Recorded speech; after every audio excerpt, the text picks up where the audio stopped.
ये फिल्म एक ऐसी लड़की की है जिसे एक खतरनाक क्रिएचर से प्यार हो जाता है, मगर ये क्रिएचर एक बहुत ही बड़ी मुसीबत में फंस चुका था। ये लड़की इस क्रिएचर को इस मुसीबत से कैसे निकालती है और इन दोनों के बीच जो रिलेशन बनता है उसका क्या नतीजा निकलता है।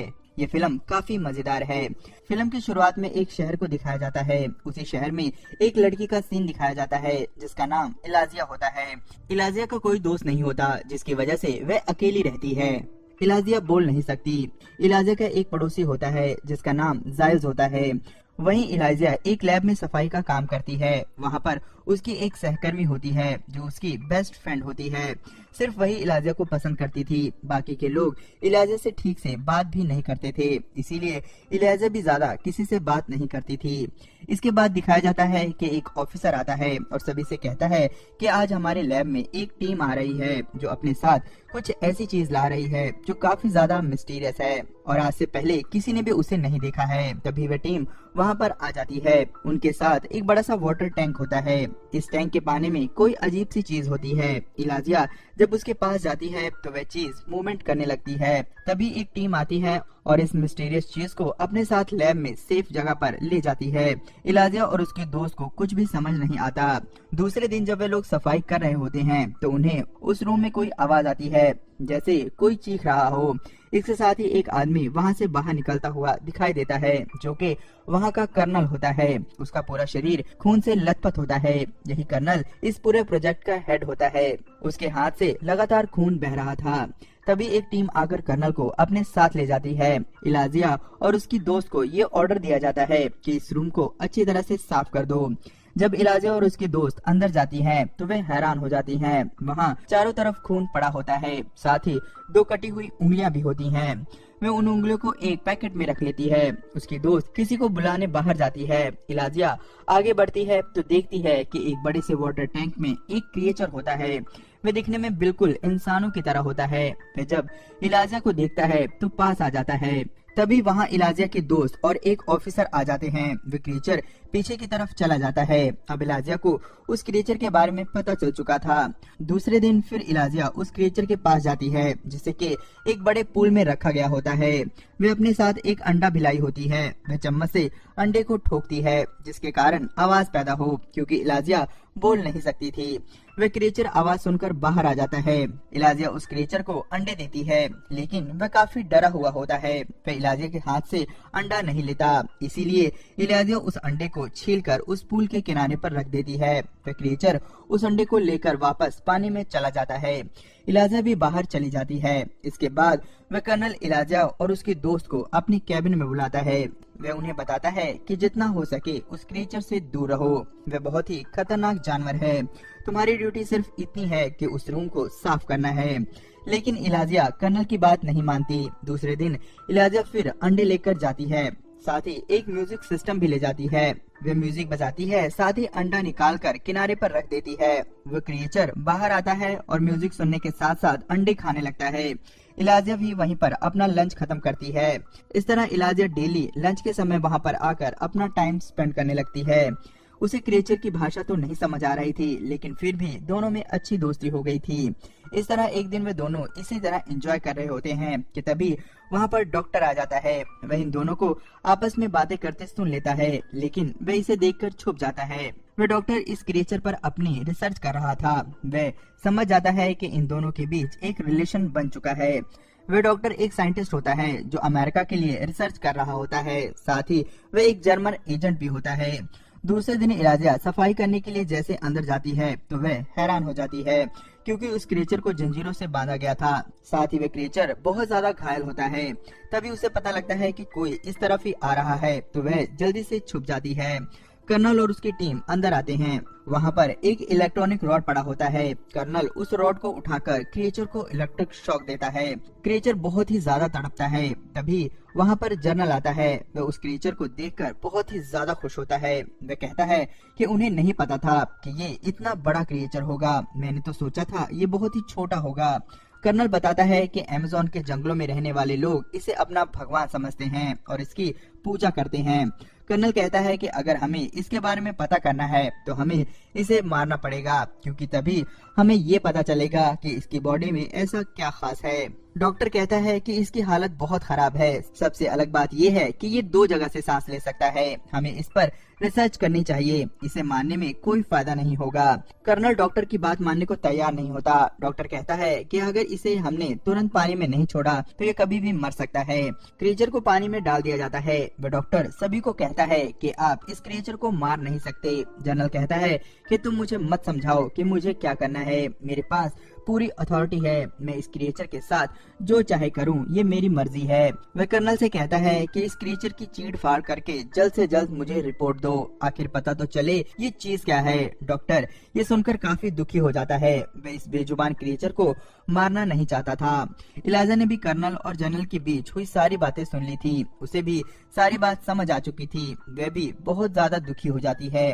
वह घर आकर जाइल्स को सारी बात बताती है। वे लोग उसे मार देंगे, हमें कुछ करना चाहिए। लेकिन जाइल्स इलाइजा को समझाता है कि उसे जिन लोगों ने कैद किया है वे लोग बहुत पावरफुल लोग हैं और हम लोग आम इंसान हैं। ये कहकर जाइल्स बाहर चला जाता है।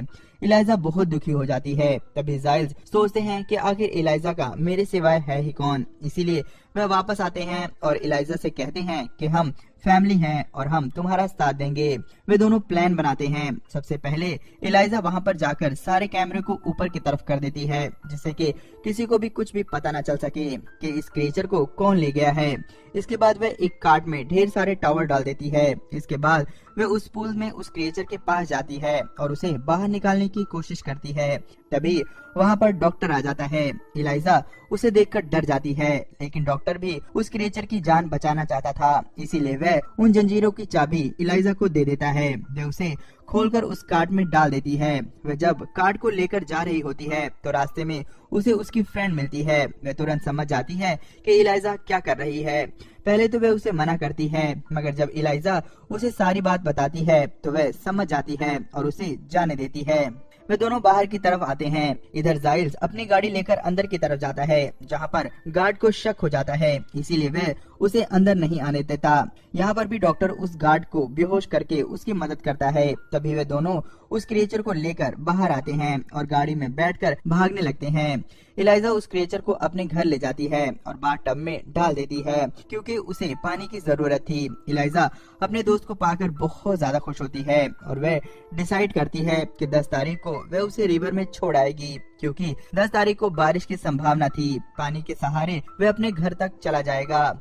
अगले दिन इलाइजा और उसके दोस्त काम पर भी पहुंच जाती हैं, जिससे कि किसी को भी उन पर शक न हो। इधर घर में जाइल्स उस क्रिएचर के पास होते हैं और उसका ध्यान रख रहे होते हैं। इसी दौरान जाइल्स की आंख लग जाती है। वह क्रिएचर बाथटब के बाहर निकलता है, जहां पर जाइल्स की पालतू बिल्ली होती है। वह उसे खाने लगता है। तभी जाइल्स की आंख खुल जाती है। वह उसे ऐसा करने से मना करता है। वह क्रिएचर जाइल्स को घायल करके बाहर की तरफ भाग जाता है। तभी इलाइजा वहां पर आ जाती है। जाइल्स उसे सारी बात बताते हैं। वे कहते हैं कि वह काफी डर गया था, इसमें उसका कोई कसूर नहीं है। जाओ और उसे जल्द से जल्द लेकर आ जाओ। इलाइजा तुरंत ही जाती है और उसे एक सिनेमा हॉल से पकड़कर वापस घर ले आती है। वह क्रिएचर फीलिंग रखता था, इसीलिए वह जब घर आता है तो उसे अपनी गलती का एहसास होता है। वह जाइल्स के सर पर हाथ रखकर कहता है कि वह भी उसके सर पर हाथ रखे। जाइल्स ऐसा ही करते हैं। वह हैरान हो जाते हैं कि देखते ही देखते उनकी चोट के घाव पूरी तरह से ठीक हो गए थे। उन्होंने अपने सर को पकड़ा तो पता चला कि उनके गंजे सर पर बाल भी आ चुके हैं। वे समझ गए थे कि जरूर इस क्रिएचर में कोई पावर है। इधर धीरे धीरे इलाइजा और वे क्रिएचर एक दूसरे के काफी करीब आ चुके थे। वे दोनों आपस में इंटीमेट भी होते हैं। इधर जनरल काफी गुस्से में होता है। वह कर्नल को धमकी देता है कि अगर तुमने जल्द से जल्द क्रिएचर को नहीं खोजा तो तुम्हारी पर्सनल और प्रोफेशनल दोनों लाइफ में प्रॉब्लम आ जाएगी। कर्नल जल्द से जल्द उसे खोजने का वादा करता है। उसे डॉक्टर पर शक होता है, क्योंकि वह ही उसकी जान बचाना चाहता था। वह डॉक्टर के घर जाता है। वहाँ वह देखता है कि डॉक्टर घर के बाहर किसी से मिल रहा होता है। तभी 2 लोग डॉक्टर पर गोली चलाने लगते हैं। कर्नल उन दोनों को गोली मार देता है। वह डॉक्टर को रशियन भाषा में बात करते हुए सुन लेता है और समझ जाता है कि डॉक्टर एक एजेंट है। वह उसके पास आता है और उस क्रिएचर के बारे में पूछता है। वह डॉक्टर कर्नल को कुछ भी नहीं बताता। तब कर्नल डॉक्टर को काफी टॉर्चर करता है। कर्नल डॉक्टर को मारने लगता है। डॉक्टर के मुंह से एक बात निकल जाती है, क्लीनिंग स्टाफ। कर्नल डॉक्टर को मार देता है। उसे तुरंत इलाइजा की दोस्त पर शक होता है, क्योंकि इलाइजा तो बोल नहीं सकती थी। वे इलाइजा की दोस्त के घर जाता है और उस पर दबाव बनाकर क्रीचर के बारे में पूछता है, मगर वह कुछ भी नहीं बताती। तभी यह देखकर उसका पति काफी डर जाता है। वह उसे बताता है कि उसने इलाइजा और उसकी पत्नी की बातें सुनी है। वे क्रीचर इलाइजा के घर पर है। कर्नल इलाइजा के घर की तरफ जाता है। इलाइजा की दोस्त उसे फोन करके बता देती है कि कर्नल तुम्हारे ही घर आ रहा है, तुम कहीं भाग जाओ। उस दिन 10 तारीख होती है और बारिश भी हो रही होती है।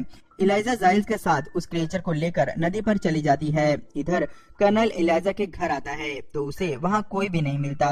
तभी उसकी निगाह कैलेंडर पर पड़ती है। उस पर 10 तारीख के नीचे एक नोट लिखा होता है, इस दिन उसे रिवर पर छोड़ना है। वह तुरंत ही नदी की तरफ जाता है। इधर इलाइजा अपने दोस्त को लेकर नदी पर पहुंच चुकी होती है। वे उसे बाय कर रही होती है। तभी वहां पर कर्नल आ जाता है। वह दोनों को गोली मार देता है।